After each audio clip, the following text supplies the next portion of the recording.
Déjà la boulangère, quand je lui ai demandé 3 bougies, elle m'a dit c'est pour mettre sur la quiche? Je lui ai dit non, comme ça, je veux juste 3 bougies. Ok, je crois que j'ai trouvé un spot pas mal. Ok. Joyeux anniversaire, Joseph Pies Visuals.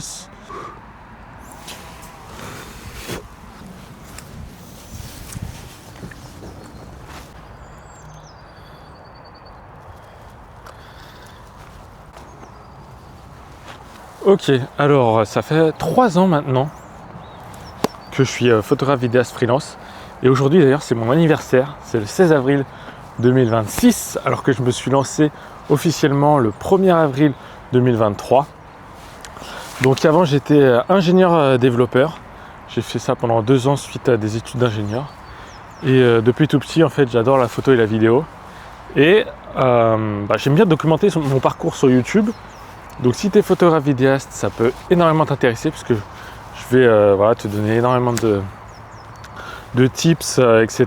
Mais aussi je vais parler de façon très intime parce que ça me tient à cœur aussi d'être authentique et voilà, d'être transparent sur tout ce qui ne va pas et sur tout ce que je peux améliorer. Alors je vais sortir ma petite fiche. Donc cette vidéo elle s'adresse à tous les vidéastes. Elle s'adresse aussi pourquoi pas à mes clients, mes prospects potentiels, tous les gens qui ont envie d'en savoir un peu plus sur mon activité depuis le début. Si jamais tu es un peu curieux de savoir exactement ce qui s'est passé depuis le début, eh bien, tu peux regarder ma chaîne YouTube. J'ai fait une vidéo aussi l'année dernière où je fêtais les 2 ans de ma micro-entreprise. Et j'ai fait aussi une vidéo quand je me suis lancé. J'ai fait une vidéo, je crois, bilan de l'année 2023.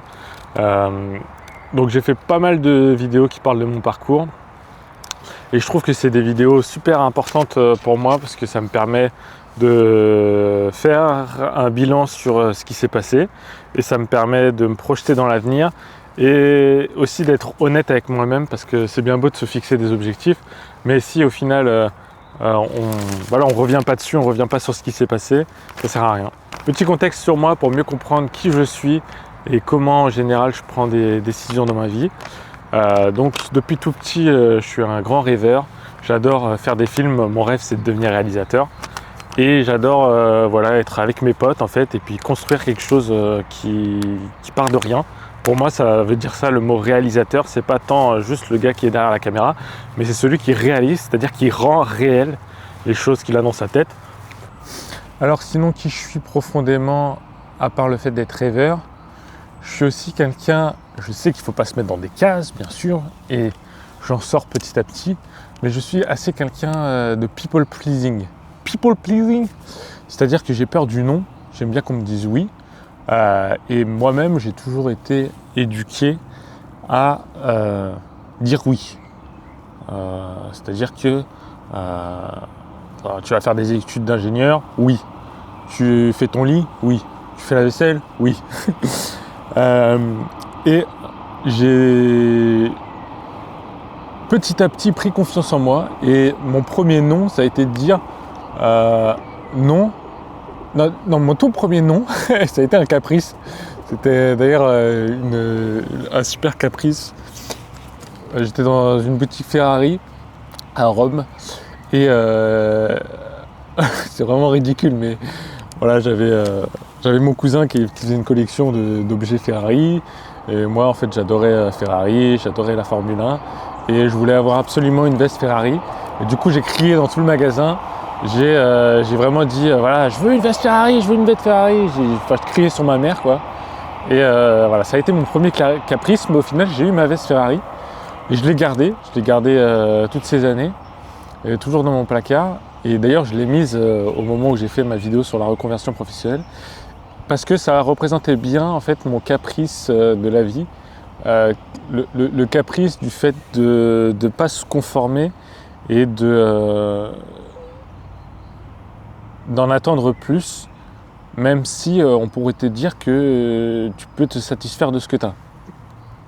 Voilà, par exemple, j'aurais pu me satisfaire du fait d'être ingénieur, me satisfaire du fait d'aller travailler tous les jours, me satisfaire du fait d'avoir une carrière, d'avoir un toit, me satisfaire du fait de ne pas faire un travail qui me plaît, me satisfaire du fait d'être dans ma zone de confort. Et voilà, c'est la première chose à laquelle j'ai dit non. Et je suis très très fier de ça. Et c'est aussi, je pense, mon premier pas vers l'homme que j'ai envie de devenir, c'est-à-dire un homme confiant, un homme qui a confiance en lui. Et l'homme qui a confiance en lui, c'est quelqu'un qui n'a pas peur du regard des autres et qui n'a pas peur de dire non et de s'affirmer tout simplement. Et vous le verrez aussi, c'est aussi l'un des plus gros problèmes que j'ai actuellement dans mon business, c'est le fait de m'affirmer.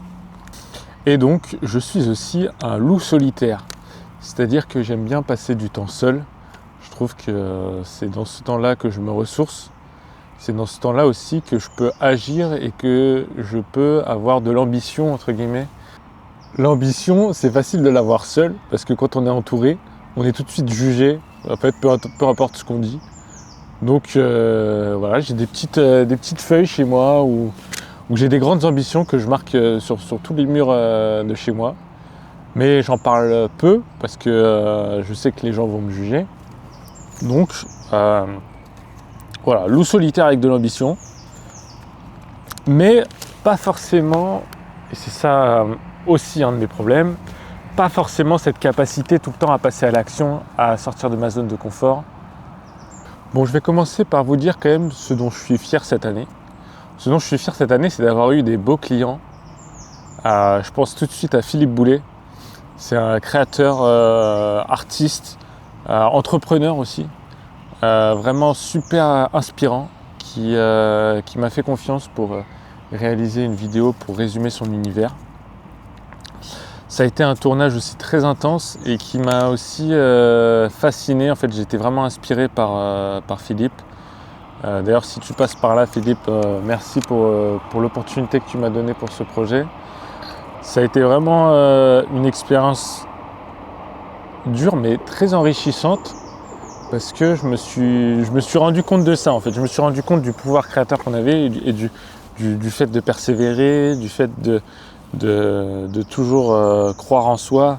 Ça fait un peu cliché de dire ça, mais je pense que c'est aussi comme ça qu'on manifeste des choses. Et voilà, à travers ce tournage, vraiment qui était une vraie épreuve, j'ai vu en fait la balance qu'il pouvait y avoir entre la souffrance entre guillemets, le fait mais la belle souffrance, c'est-à-dire que c'est une souffrance transformatrice qui permet de créer des choses belles et voilà, Philippe Boulet en est un exemple parfait. Il souffre mais pour créer des choses belles. Puis en plus, après, dans un second temps, on a refait des photos ensemble. Donc voilà. Et c'est aussi là où je me suis rendu compte que mon métier n'était pas seulement de juste faire une vidéo, c'était aussi de donner une part de moi-même et que l'importance de l'être humain que je suis, voilà, la valeur que peut apporter l'être humain que je suis au-delà de juste mes compétences techniques, c'est-à-dire voilà, ma sympathie, le fait que je comprends l'univers des gens, le fait que j'arrive à m'adapter un petit peu à leurs attentes et le fait aussi que j'arrive aussi à proposer, en tout cas pas tout le temps à poser, mais proposer une vision des choses. Je trouve ça vraiment super important et c'est d'ailleurs aussi ce qui est très important dans la prestation de service. Voilà, contrairement par exemple à la création d'un produit ou à la création d'un software ou autre, la prestation de service c'est quelque chose de très humain et il faut vraiment beaucoup jouer là-dessus parce que quand on achète quelqu'un, quand on achète un photographe vidéaste, voilà, pour rendre un service payant, donc pour faire une prestation de service, eh bien la personne en face, elle choisit les critères et en plus de toi, elle t'achète en tant qu'humain. Autre prestation que j'ai très kiffé faire, c'était pour Moderna, une entreprise qui fabrique des meubles et des combi-blocs de chantier. Et j'ai réalisé c'était un de mes plus gros clients, un de mes plus gros projets. J'ai réalisé un tutoriel de montage de meubles. Donc c'était quelque chose de très technique. J'ai dû analyser toutes les étapes du montage. J'ai fait des schémas, c'était vraiment quelque chose de très intéressant. Et puis en plus de ça, je pense que ça a aussi apporté énormément de valeur à mon client parce que ça apporte de la valeur à leurs produits. Et sur le long terme, dans le sens où une fois que les techniciens ont accès à une vidéo pour leur apprendre à monter un meuble, la satisfaction de l'achat augmente. Donc c'est une vidéo très intéressante aussi. Autre prestation que j'ai signée récemment, que j'ai pas encore réalisée, c'est une entreprise qui m'a fait confiance pour réaliser des vidéos et des photos gratuitement au tout début de mon activité. C'est en fait une marque de bijoux. J'étais allé une semaine dans le sud avec Lise, ma meilleure amie, et on avait fait des photos. Et j'avais proposé du coup de faire ça gratuitement, en échange d'un portfolio, d'avoir quelque chose à montrer. Ça n'a pas payé tout de suite. Ils ont d'abord utilisé les photos et les vidéos sur leur compte Instagram, sur leur publicité, Meta Ads, etc. Et ils se sont rendus compte de l'impact que ça pouvait avoir sur leur marque. Et donc récemment, ils m'ont recontacté pour réaliser cette fois-ci des publicités de façon payante. Donc je suis vraiment très fier de un peu cette leçon entrepreneuriale que certaines relations se font vraiment sur le long terme et que faut pas avoir peur d'investir au début. Bien sûr, faut pas tout faire gratuitement parce que Alex Hormozy, mon grand gourou, dit quelque chose de très intéressant. Tu peux faire quelque chose de gratuit, mais si derrière c'est un client idéal. Voilà, tu vas pas faire par exemple une prestation gratuite pour un particulier qui tu sais ne va pas t'apporter de business dans le futur. Par contre, tu peux faire une prestation gratuite pour une marque de bijoux qui a potentiellement de l'argent, qui met déjà de l'argent dans une agence de communication et donc qui aura potentiellement l'argent dans le futur pour te payer. Je suis très très fier des différents mariages que j'ai faits. J'ai fait un mariage, par exemple pour Julie et Victor. Julie, la sœur de mon meilleur ami qui était avec moi au lycée militaire en internat, Antoine. Et c'était, je pense, un des moments les plus émouvants de ma vie quand j'ai reçu les photos. Enfin non, quand elle a reçu les photos. Quand elle a reçu les photos, parce qu'elle m'a dit vraiment, Joseph, t'es fait pour ça. Ça se voit vraiment que t'es à la fois d'une discrétion sans égale pendant le mariage, mais tu as aussi capturé des bons moments, su capturer les bons moments. Et dans la même veine, j'ai fait aussi une vidéo de mariage pour Anthony et Diane. Et pareil, ils m'ont dit à peu près la même chose, que grâce à moi, ils allaient avoir des souvenirs de ce moment toute leur vie.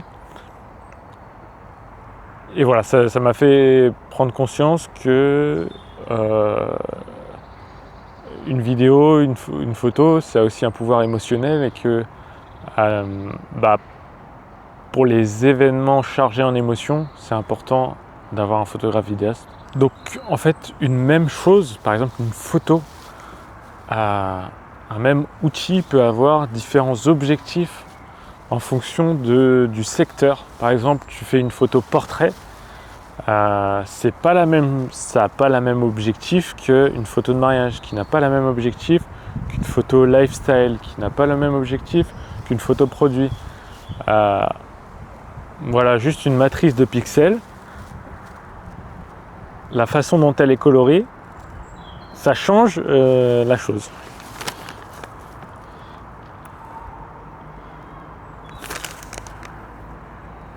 Donc voilà, assez complexe.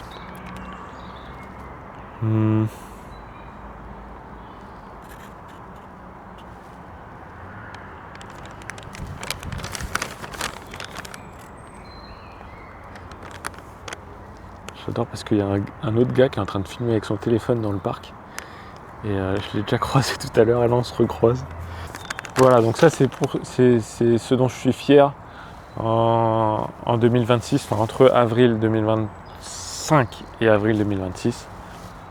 Maintenant je vais passer aux chiffres concrets pour que voilà, je vais être totalement transparent. À vrai dire, je pense que je risque pas grand chose à dire mes chiffres.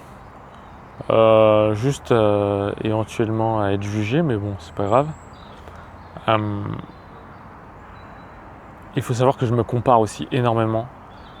J'ai fait la formation qui s'appelle les vidéopreneurs. J'ai fait 2 fois leur mastermind. Et à chaque fois, j'avais l'impression d'être le dernier de la classe.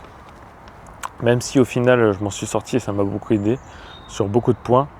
Voilà, par exemple, là, quand je vais dire mes chiffres, je sais que certains, je pense, seront étonnés et que les gens se diront mais je comprends pas pourquoi tu fais pas 10 fois plus.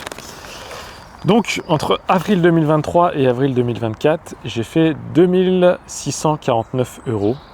Entre avril 2024 et avril 2025, j'ai fait 16 663 €. Et entre avril 2025 et avril 2026, j'ai fait 32 533 €. Sachant que chaque année, je dépense environ 30 000 €. Voilà, donc on peut dire que je suis maintenant à l'équilibre. Et l'objectif que j'avais eu dans la dernière vidéo, qui était d'avoir 6 mois d'épargne, clairement, j'ai pas du tout atteint ce niveau. Et voilà, je pense que c'est dû à plusieurs choses et c'est dû aussi pas mal à ce que je vous ai dit quelque part en rapport avec ma personnalité. Mais on va en parler, on va en parler. Juste là, je continue sur les chiffres. Mon panier moyen, c'est 684 € par projet. Le minimum de prestations que j'ai facturé, c'était 100 €. Le maximum que j'ai facturé, c'était 2400 €. Voilà, je parle vraiment par projet, hein, parce que sinon par client, ça peut monter à plus. Ensuite, quelque chose qui est, je pense, assez intéressant, j'ai fait 64 projets depuis le début de mon activité. Au niveau de la répartition de mon chiffre d'affaires en fonction du canal d'acquisition, mon réseau professionnel, c'est-à-dire mon ancienne école d'ingénieur, mes anciens collègues, peut-être aussi des anciens... non, pas d'anciens... Non, vraiment collègues, oui, enfin bref, réseau professionnel. Ensuite, amis famille, 20,3%. BNI, ça c'est important ça, 15,7%. Site internet, 9,9%. Cold calling, le fait d'appeler des gens qu'on ne connaît pas à froid, 7,2%. Bark.com, une plateforme qui permet d'acheter des leads, c'est-à-dire d'acheter des prospects, 7%. Instagram, 6,2%. Gens de confiance, 4,6%.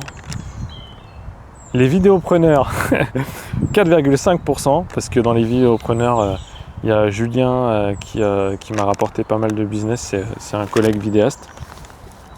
Et ensuite LinkedIn, 1,4%.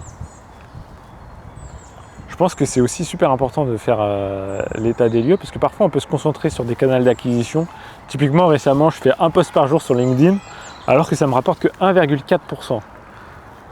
Donc il y a des choses un peu à revoir. Après, c'est pas parce qu'un canal pour l'instant t'apporte pas beaucoup qu'il peut pas t'apporter beaucoup dans le futur.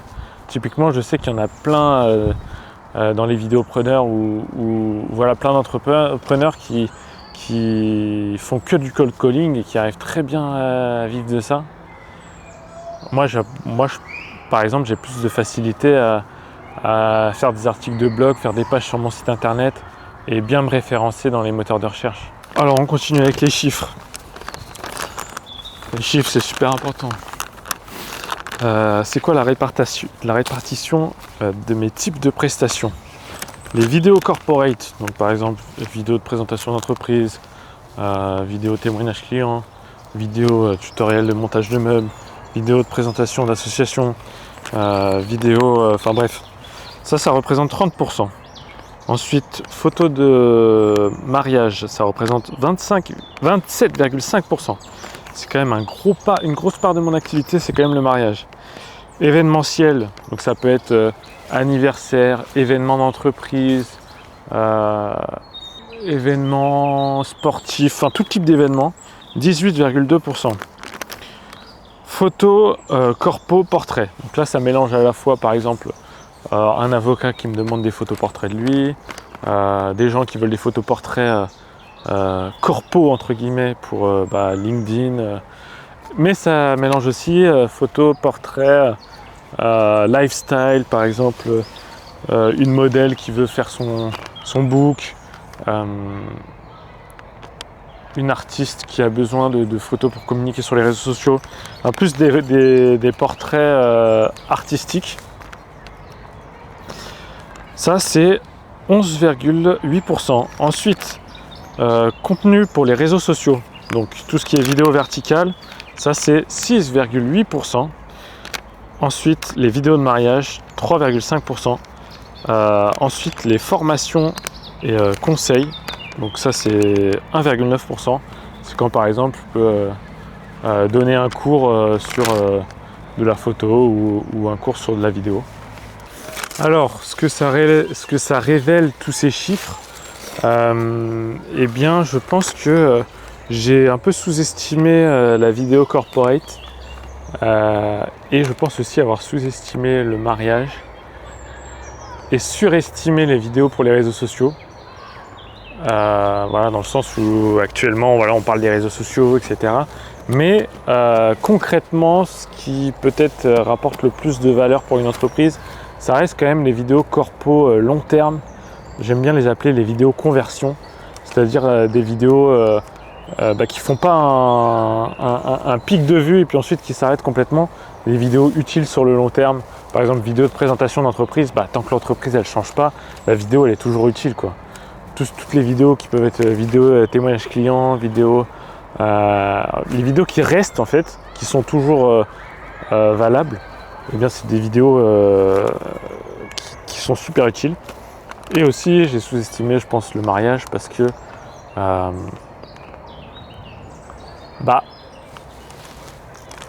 je pense que dans ma tête c'était pas très sexy le mariage, mais plus j'y pense et plus je me rends compte de l'impact que ça a. Et voilà, quand les gens te disent que tu es bon dans quelque chose, quand tes clients te disent que tu es bon dans le mariage, c'est que c'est vrai, ça sort de la bouche de tes clients. Donc je pense que c'est aussi quelque chose que je pourrais améliorer. Qu'est-ce qui me bloque? Qu'est-ce qui fait que j'arrive pas à aller plus loin? Et qu'est-ce qui fait que j'arrive pas à avancer? Je dirais que mon principal problème, ce sont mes prix. Mes prix sont trop bas.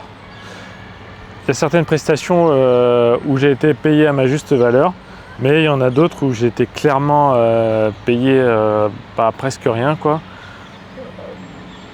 Et j'ai aussi conscience que certaines prestations, j'ai pas apporté autant de valeur que d'autres prestations.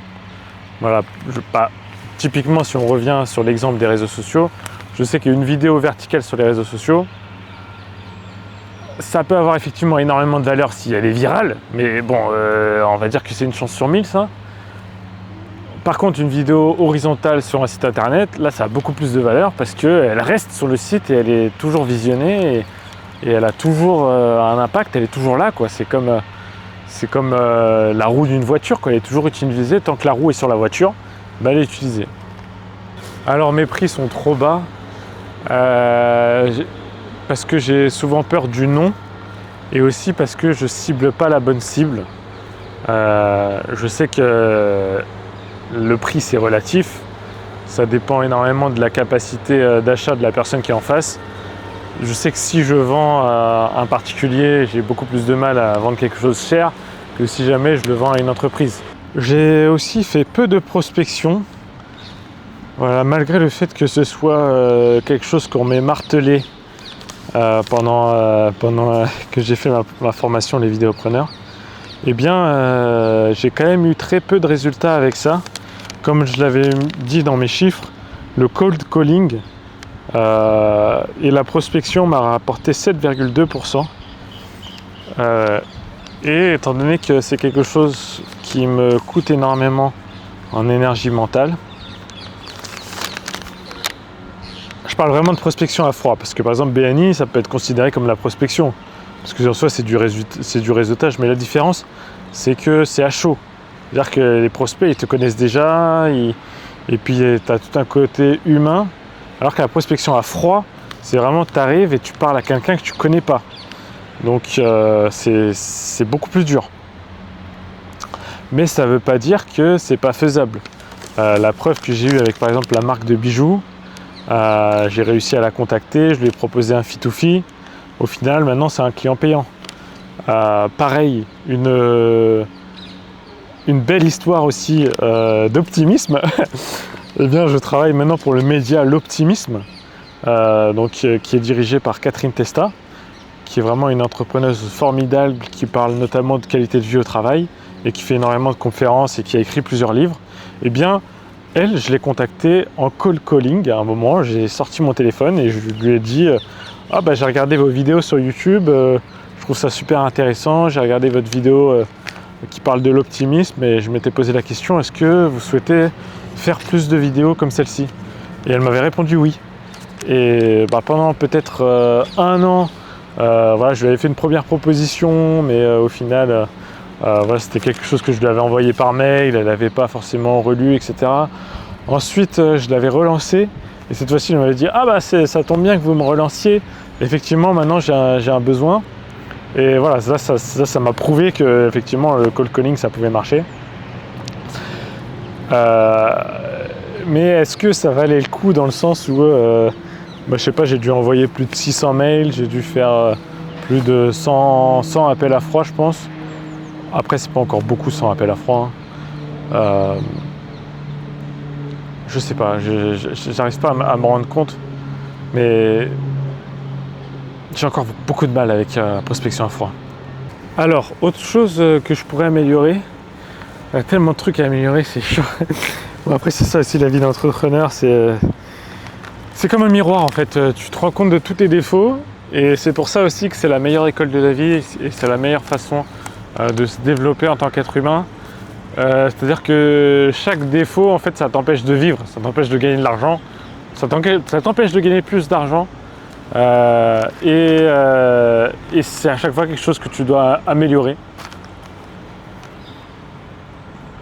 Donc si vous voulez absolument devenir une meilleure version de vous-même, l'entrepreneuriat, c'est la meilleure façon de dépasser ses peurs, de changer ses croyances, de comprendre qu'on peut avancer malgré les difficultés et de comprendre aussi que la souffrance est transformatrice.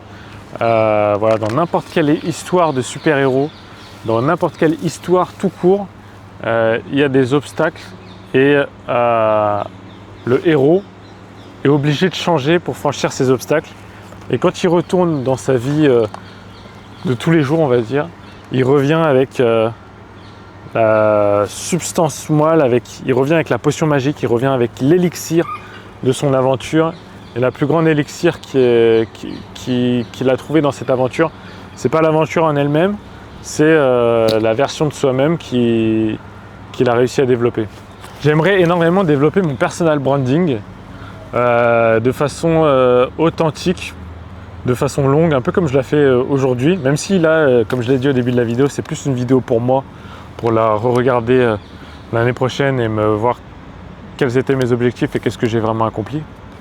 Et YouTube, c'est un peu une histoire d'amour et de haine en même temps, dans le sens où ça fait tellement d'années que je suis sur YouTube, ça fait depuis, je crois, 2015, donc là, ça fait plus de 11 ans que je suis sur YouTube. Et j'ai jamais eu les résultats que je voulais avoir grâce à ma chaîne YouTube, malgré le fait que voilà, je fasse quand même pas mal de vues sur certains tutoriels, etc. Je suis jamais satisfait, enfin je suis pas encore satisfait du point où j'en suis sur YouTube. j'ai l'impression d'être vraiment nul. Je me suis mis récemment à publier des posts assez régulièrement sur LinkedIn. J'ai vu effectivement une croissance des impressions, mais pas forcément des clients. Peut-être que c'est la façon dont je communique qui ne va pas. Mais je sens que dans tous les cas, communiquer, ça ne peut me faire que du bien. Donc il faut que je continue. Communiquer à la fois sur LinkedIn pour apporter un maximum de valeur à mes prospects pour qu'ils se rendent compte de l'importance de la photo et de la vidéo dans leur entreprise, mais communiquer aussi en vidéo pour être pas le cordonnier le moins bien chaussé et toujours donner à mes clients des conseils que moi-même j'applique. Je pense que c'est très important. Et j'ai pu voir d'ailleurs à travers une anecdote assez sympa l'importance que pouvait avoir ma chaîne YouTube sur mes prospects. Il y a certains prospects qui m'ont dit j'ai regardé tes vidéos YouTube, Joseph, et c'est ça qui m'a fait décider que j'avais envie de travailler avec toi. C'est la personne que tu es, la personne que c'est ton histoire, c'est tes faiblesses, tes forces, c'est toi de façon entière. Et pour moi, c'est ça aussi la puissance du personal branding, c'est qu'on rentre un petit peu dans le subconscient des gens, on arrive à créer une relation avec eux alors qu'on ne les connaît même pas. Et quand ils arrivent dans un appel de vente ou quand ils arrivent ensuite avec une discussion avec nous, et comme ils nous connaissent déjà, ils ont plus facilement tendance à faire confiance. Et c'est ça aussi la principale chose que je dis à mes clients, c'est que si vous voulez développer la confiance de vos prospects, eh bien la meilleure façon de faire ça de façon digitale, c'est de faire des vidéos et de vous montrer vulnérable. De ne pas être un écran de fumée et de faire comme si vous étiez tout propre devant un mur blanc et puis avec votre logo derrière. Non, l'important c'est l'histoire que vous avez et aussi l'histoire de vos clients, les différentes transformations que vous avez pu faire chez vos clients. Et puis en plus, je trouve que contrairement à la prospection à froid, le fait de communiquer sur les réseaux sociaux, mais encore plus sur son compte Instagram, le fait d'avoir une chaîne YouTube, ça permet d'enclencher une flywheel dans le sens où la chose que tu fais a un impact long terme sur ton entreprise, la façon dont on te perçoit. Alors que quand tu fais de la prospection à froid, la seule chose que ça impacte, c'est ta capacité à faire de la prospection à froid. Et donc du coup, plus tu fais de la prospection à froid, plus tu deviens efficace. Et du coup, plus tu as de clients. Mais il n'y a pas l'effet, je trouve, compound, intérêt composé que peut avoir la vidéo ou le fait de communiquer sur LinkedIn ou d'autres plateformes. Ou même le fait de faire des articles de blog sur un site internet. Si tu deviens bien référencé, tu as plus de clients. Et donc avec ces clients, tu peux créer plus de posts et plus d'articles de blog. Et donc du coup, tu peux avoir plus de clients. Et bref, c'est une flywheel, quoi. C'est un système qui se réenforce lui-même et qui fait un peu comme une exponentielle, quoi. Je continue dans les choses qui vont pas parce que c'est un peu ça aussi, être entrepreneur, c'est toujours avoir un biais de négativité et se concentrer sur ce qui va pas. Pourquoi je prospecte pas? Pourquoi j'ai pas une routine commerciale? C'est tout simplement parce que à chaque fois que je suis en projet, à chaque fois que j'ai des projets en parallèle, par exemple là j'ai 2 projets en parallèle, je suis en train de retoucher des photos d'un mariage et j'ai justement des vidéos à monter pour le Média L'Optimisme et pour Catherine Testa. Et bien tant que ces 2 choses-là ne sont pas réalisées, dans ma tête, je m'interdis en fait à faire de la prospection, je m'interdis à m'occuper de mon business, alors que normalement c'est ce que je devrais faire, tout simplement parce que j'ai le stress de rendre mes clients satisfaits, et tant que j'ai pas rendu mon projet, j'ai l'impression d'avoir une charge mentale dans la tête et de ne pas être en train de faire la chose la plus importante de mon activité, à savoir délivrer le service. Voilà, et malgré le fait que j'ai pu être formé et que j'ai pu comprendre exactement en théorie ce que je devais faire. Il y a certaines leçons, je trouve, que on ne peut apprendre qu'à travers la pratique. Voilà, c'est comme si quelqu'un te disait le feu ça brûle. Tu sais pertinemment que le feu ça brûle, mais tant que tu t'es pas brûlé avec du feu, inconsciemment, pour toi le feu ça brûle pas quoi. Voilà, donc la chose principale que je devrais améliorer, c'est avoir une routine de prospection, de relance, avoir une routine de prospection et de relance régulière, malgré le fait que j'ai des clients et malgré le fait que je dois délivrer. Et toujours essayer de me fixer par exemple une matinée ou une après-midi où je fais que ça, que de la prospection.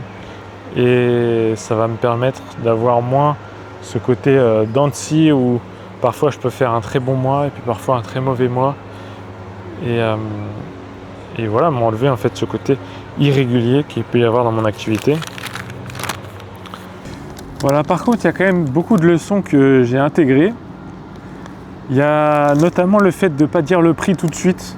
Quand quelqu'un arrive et me demande c'est combien une vidéo, avant j'avais trop tendance à répondre tout de suite. Et maintenant je comprends que voilà, un business de prestation de services vidéo, ça dépend énormément de la demande, quoi. Si tu fais une vidéo verticale face caméra pour les réseaux sociaux, c'est totalement différent que si tu fais je sais pas moi, un clip de rap pour une grande star. Enfin, c'est normal que ce soit différent. Mais le client, lui, quand il arrive, la seule chose qu'il veut savoir, c'est le prix. Effectivement, il a dans sa tête une vision du style de vidéo qu'il a envie, mais toi, tu sais pas ce qu'il y a dans sa tête. Donc, tant que tu sais pas ce qu'il y a dans sa tête, tu peux pas mettre un prix en face. Parce que chaque prestation de service est différente. Parfois, tu dois louer un studio. Parfois, tu as plusieurs personnes qui doivent parler. Parfois, tu dois avoir plusieurs caméras. Parfois, y a tellement de trucs différents. En fait, c'est presque impossible de packager un truc. À part si tu fais que des vidéos face caméra, tu sais que voilà, une vidéo face caméra, ça te prend une après-midi de tournage avec ton client, que tu peux en tourner 8 et puis après que tu les montes et que du coup, une vidéo, ça coûte tant parce que voilà, mais voilà, tu peux pas packager ton service tant que tu n'as pas eu au moins, je sais pas moi, 10 prestations qui ont une typologie similaire. Sinon, c'est presque impossible de trouver quelque chose de très commun à toutes les vidéos, par exemple. Si on te demande une vidéo verticale, certes, mais après, il y a quoi ? Il y a tellement d'options différentes. Tu peux y avoir du motion design. Si jamais tu veux une vidéo verticale avec des illustrations motion design, forcément, ça va coûter beaucoup plus cher. Et puis encore une fois, les gens ils interprètent plein de choses en vidéo verticale. Vidéo verticale, ça peut être une mini-fiction. Imagine un mini court-métrage vertical. Là, tout de suite, le budget il augmente de fou parce que c'est un court-métrage que tu dois faire. C'est pas juste une vidéo verticale. Donc voilà, il y a des représentations que peuvent avoir les prospects dans leur tête. Et le rôle principal et le réflexe principal à avoir, c'est se dire non, je vais pas lui répondre tout de suite, je vais lui poser des questions. Je vais lui dire ok, qu'est-ce que tu veux ? Viens, on fait un rendez-vous.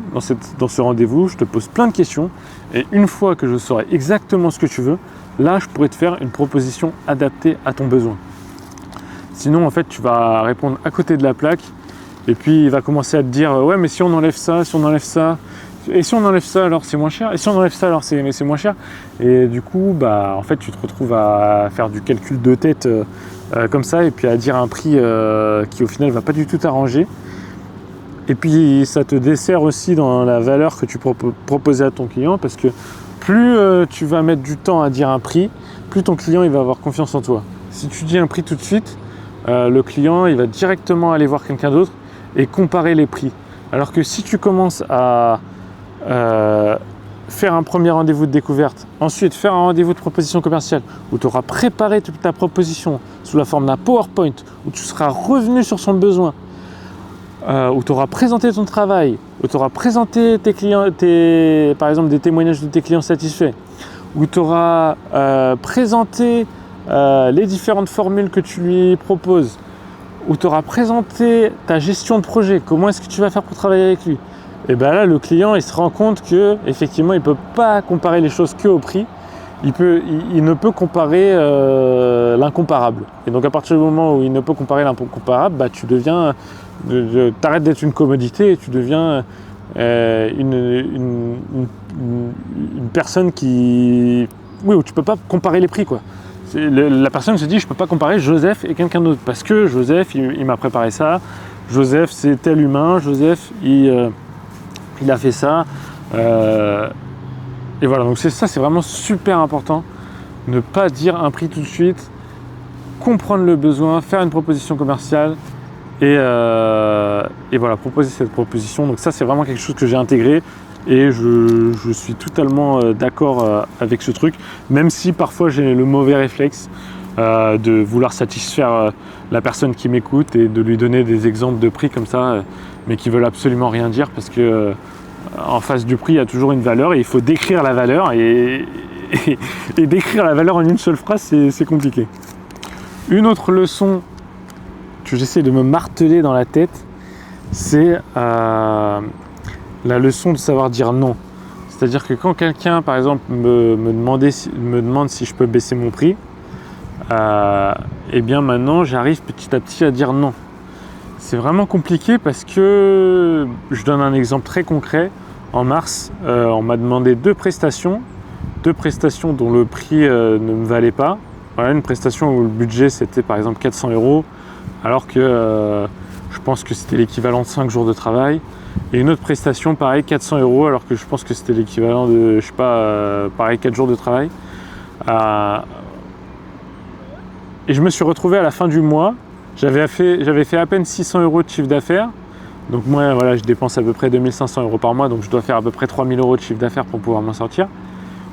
Et bien, je me retrouve à la fin du mois, je fais que 600, et j'étais en mode, mais mec, t'as refusé 2 projets à 400 €, tu les aurais pris, t'aurais fait 600 plus 800, t'aurais fait 1400. Clairement, qu'est-ce que t'as foutu en fait? Pourquoi est-ce que tu les as pas pris? Et au final, à la fin du mois, j'ai réussi à signer 2 clients et je suis arrivé à 2000 et quelques euros de chiffre d'affaires. Mais c'était vraiment dur psychologiquement quand j'avais pas de clients durant les 2 semaines et où je doutais de moi-même, de ne pas baisser mon prix, de ne pas baisser mon froc entre guillemets. Et ça, c'est vraiment un muscle qu'il faut réussir à avoir. Et ça rejoint aussi mon problème de la routine de prospection commerciale, c'est que tant qu'il n'y a pas des clients dans la pipeline, tant que ma pipeline, quand on dit pipeline, c'est le fait qu'il y ait une queue un petit peu, qu'il y ait des gens qui m'attendent pour mon service. Tant que la queue n'est pas remplie, eh bien ça fait stresser et l'autre il a un pouvoir de négociation beaucoup plus important, parce que en fait celui qui gagne la négociation, c'est la personne qui en a le moins besoin. Donc si je savais que dans ma pipeline j'avais plusieurs contrats qui allaient rentrer, à ce moment-là j'aurais été beaucoup plus confiant au fait de dire non. Mais là j'ai quand même flippé quand j'ai dit non. Je me suis dit, est-ce que t'es pas en train de faire une connerie? Au final, ça va, c'était pas trop une connerie. Parce que tu doutes énormément en fait quand t'as pas de clients. Quand t'as pas de clients, tu te dis t'as pas de clients parce que t'es trop cher. Mais c'est pas forcément ça. Parfois t'es juste pas visible par rapport à la bonne cible. Autre chose que j'ai appris et que j'ai déjà dit en soi dans cette vidéo, c'est l'importance de la relation humaine, du fait que quand tu es un prestataire de service, tu as des compétences techniques, mais tu mets aussi à disposition ton savoir-faire et ton expertise humain et tes soft skills, tels que la compréhension, l'écoute, la fiabilité, voilà, le fait d'être à l'heure, le fait de bien préparer le tournage, le fait d'être sympa en tournage, de mettre à l'aise les gens. Voilà, par exemple pour le mariage ou pour les photos de couple, je sais que c'est quelque chose de très intime. Donc si j'ai une capacité en tant qu'humain à mettre à l'aise les gens avec moi, je sais qu'ensuite le photoshoot il va être beaucoup moins awkward, va être beaucoup moins gênant pour mes mariés, pour mes amoureux. et je sais que voilà, ils vont me faire confiance et que du coup ça va rendre des photos giga stylées. Alors que si jamais j'étais quelqu'un d'absolument aigri mais très très fort en photo, ça aurait beaucoup moins de valeur pour mon client parce que t'as beau être bon techniquement, si au final tu sais pas t'exprimer et comprendre humainement les gens, le résultat sera complètement différent. Autre chose que j'avais envie de dire, là on va rentrer plus dans le chapitre santé mentale d'entrepreneur. J'ai dit que j'aimais bien être un loup solitaire, c'est aussi parce que ça me protège en tant qu'être humain. Je remarque que voilà, quand je parle de mon business, quand ça va pas, par exemple à ma famille, à mes proches, même parfois à mes amis, même si j'ai des très bons amis qui me soutiennent énormément, j'ai quand même cette tendance à un peu trop déprimer et un peu trop, comme je l'ai dit au début de la vidéo, me renfermer sur moi-même et me dire dans ma tête, qu'est-ce que tu fous, tu étais quand même bien en tant qu'ingénieur, qu'est-ce que tu fous à prendre des risques, pourquoi est-ce que tu as besoin d'être entrepreneur, pourquoi est-ce que tu as besoin de faire de la photo et de la vidéo, pourquoi est-ce que tu as besoin de vivre de ta passion, et voilà, pourquoi est-ce que tu ne peux pas te contenter de ce que tu as. Et ce genre de personnes, il faut savoir prendre de la distance avec elles et savoir toujours, c'est pour ça que j'adore être seul, c'est que je reviens dans mon appart, je reviens et je revois ce que j'ai affiché chez moi, et je revois mes ambitions, et je revois les personnes qui ont cru en moi, je revois mes témoignages clients, je me rends compte que j'ai vraiment de l'impact, je me rends compte que c'est concret, que j'ai créé quelque chose de visible à partir de rien et que je peux en être que fier. Mais ça, c'est dur de se le dire à soi-même quand autour de soi, il y a quand même beaucoup de gens qui doutent, beaucoup de gens qui ont peur, beaucoup de gens qui veulent à ce que tu reviennes dans la norme, qui te conforment. Et c'est aussi là, je pense, beaucoup dans la mentalité française et dans la mentalité carriériste que pouvait y avoir. Voilà, c'est vrai que c'est un luxe dans les temps actuels, en guerre. C'est un luxe de pouvoir vivre de sa passion, c'est un luxe de pouvoir s'imposer son propre calendrier, c'est un luxe d'être indépendant et réellement dans une réelle liberté. Mais voilà, ce luxe, il vient au prix du jugement et du regard des autres. Et c'est très important, très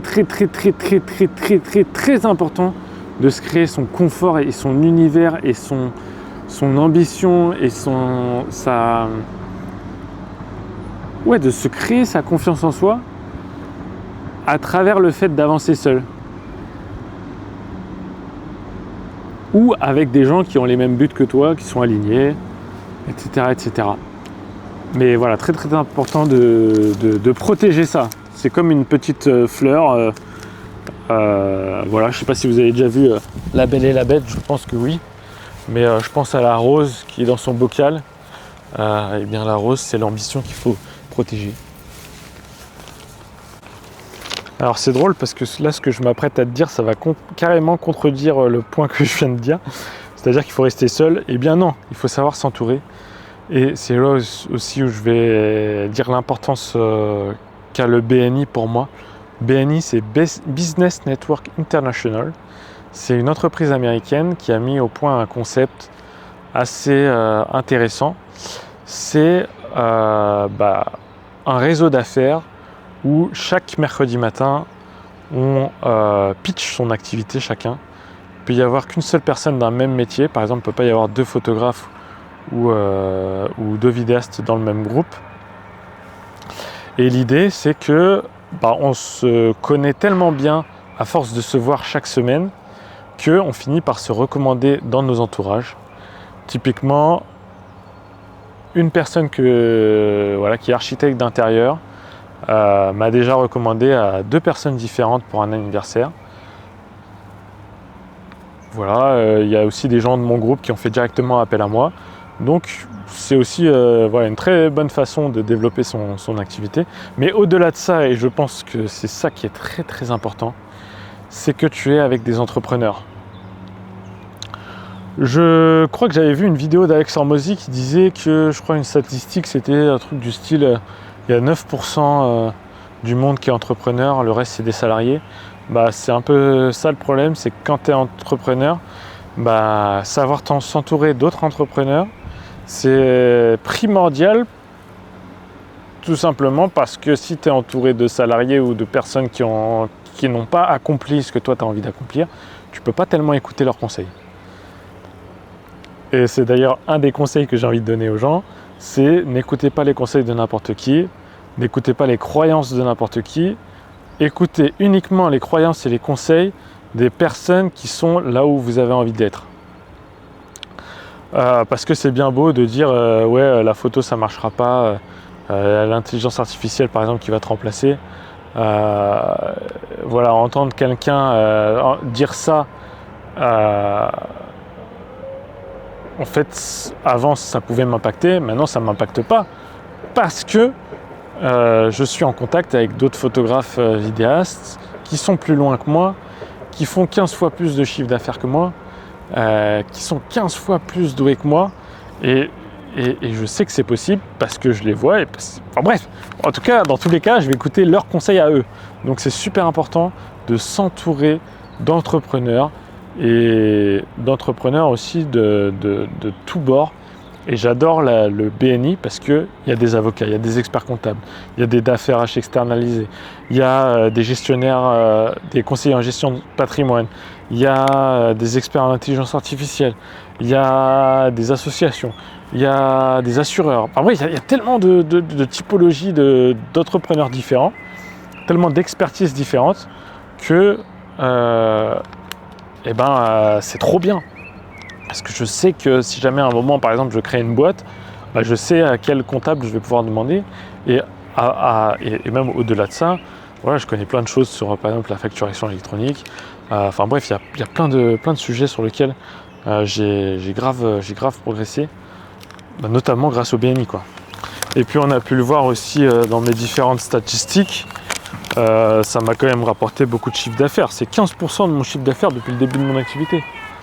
Donc c'est quand même la troisième source de chiffre d'affaires la plus importante. Voilà, donc n'hésitez pas à aller dans des groupes BNI, très important pour la santé mentale. Ce qui est aussi important pour la santé mentale d'un entrepreneur, c'est de faire du sport, d'aller courir, de se dépasser physiquement.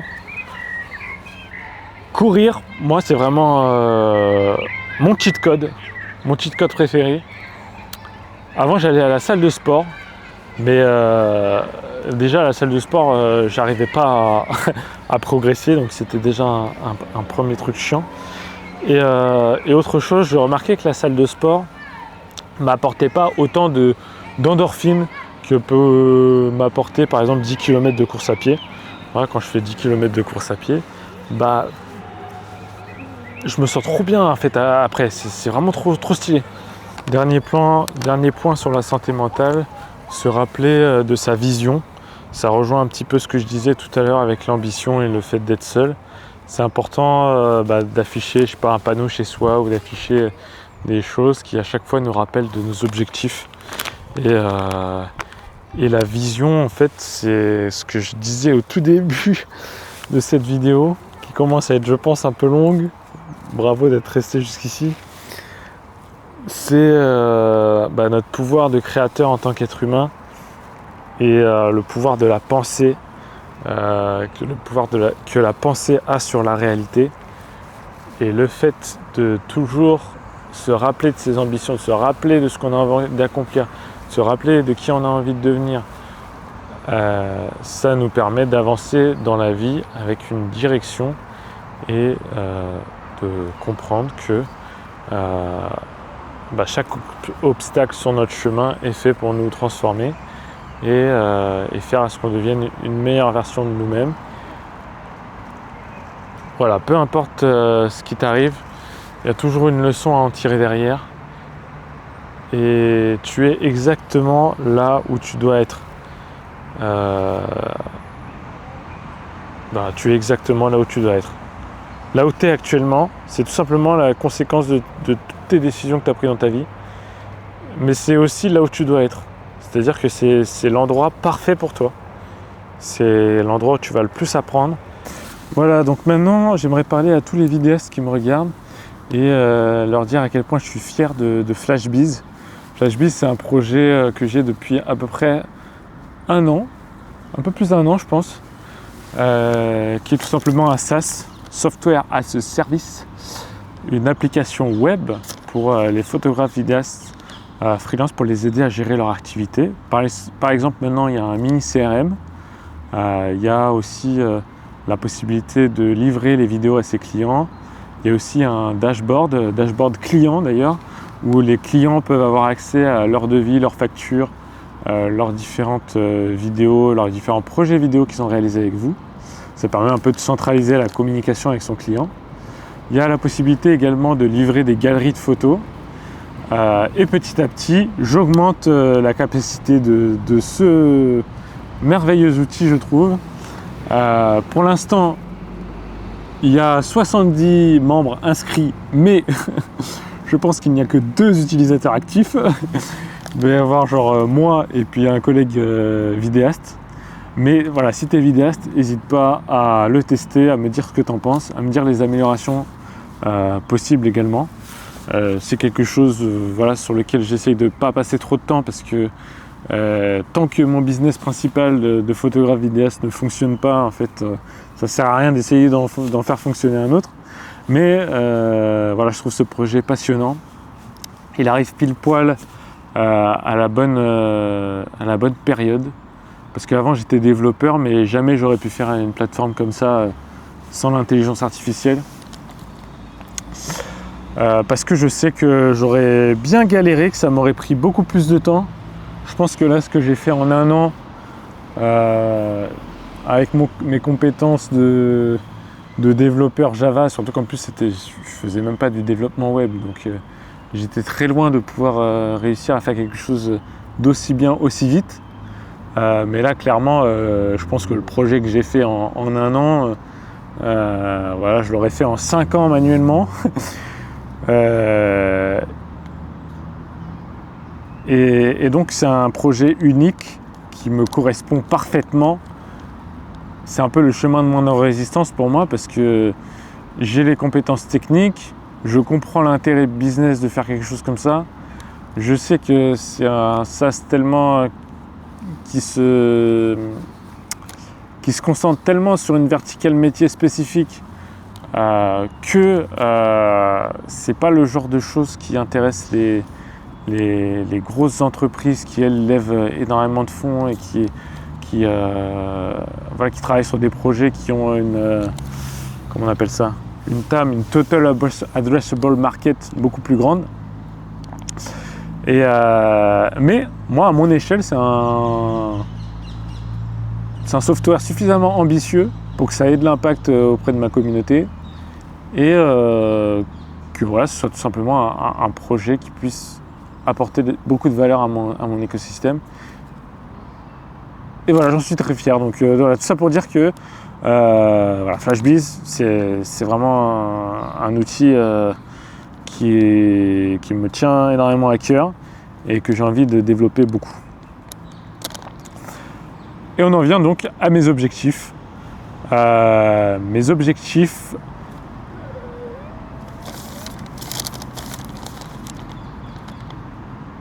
objectif ultime, devenir réalisateur. Avant ça, créer une agence avec Julien Miochaud. On va créer une agence. Voilà, je sais pas trop si je peux. Enfin, je me suis pas encore vraiment concerté avec lui si je pouvais le dire en public, mais bon, je le dis en public, on verra bien. Ensuite, développer FlashBiz petit à petit, reprendre ma chaîne YouTube, parce que c'est vrai que c'est aussi quelque chose dont je suis extrêmement fier, et je pense que si on m'enlève ma chaîne YouTube du jour au lendemain, clairement je pleure, même si j'ai pas beaucoup d'abonnés et pas beaucoup de vues. Voilà, j'ai quand même créé, je crois, plus de 200 vidéos sur cette chaîne. J'ai quand même passé énormément de temps et c'est un peu voilà, c'est mon petit bébé, quoi. Ça fait depuis énormément de temps que que je le fais grandir petit à petit et voilà, j'ai une relation particulière avec ma chaîne YouTube, beaucoup plus intime que je pourrais avoir par exemple qu'avec mon compte Instagram où voilà, un compte Instagram ça a beaucoup moins, je trouve, d'impact. J'ai pu voir sur YouTube qu'à travers des commentaires que j'avais énormément, que je pouvais avoir énormément d'impact chez certaines personnes. Et ensuite, objectif final, se forcer à avoir une routine de prospection.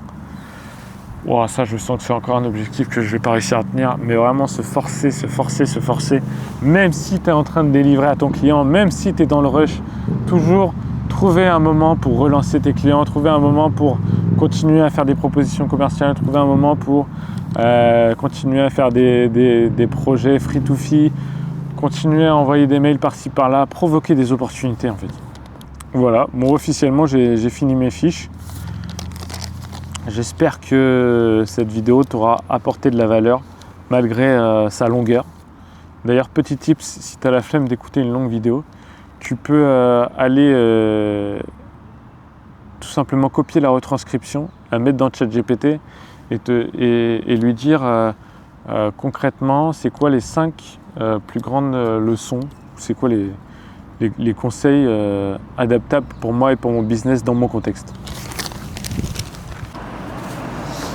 Et voilà, merci d'avoir écouté. Je sais que c'était long, j'espère que tu as écouté ça en mode podcast et que tu n'es pas resté pendant je sais pas combien de temps devant la vidéo. Quoique, j'espère que tu as apprécié mes différentes compositions que j'ai pu faire avec ce petit trépied qui ne peut pas beaucoup se déplier. J'ai peur d'avoir oublié un truc à dire. Non, je pense que c'est bon. Hein. Croyez en vous, croyez en vos rêves. Arrêtez de se comparer, ne pas avoir peur de prendre des risques, apprendre de ses propres expériences. Et d'une façon générale, si je pouvais ajouter une seule chose, c'est se rappeler qu'on va mourir. Voilà, c'est un peu la chose la plus importante, je pense. Au final, on est là pourquoi ? Favoriser l'expansion de la conscience.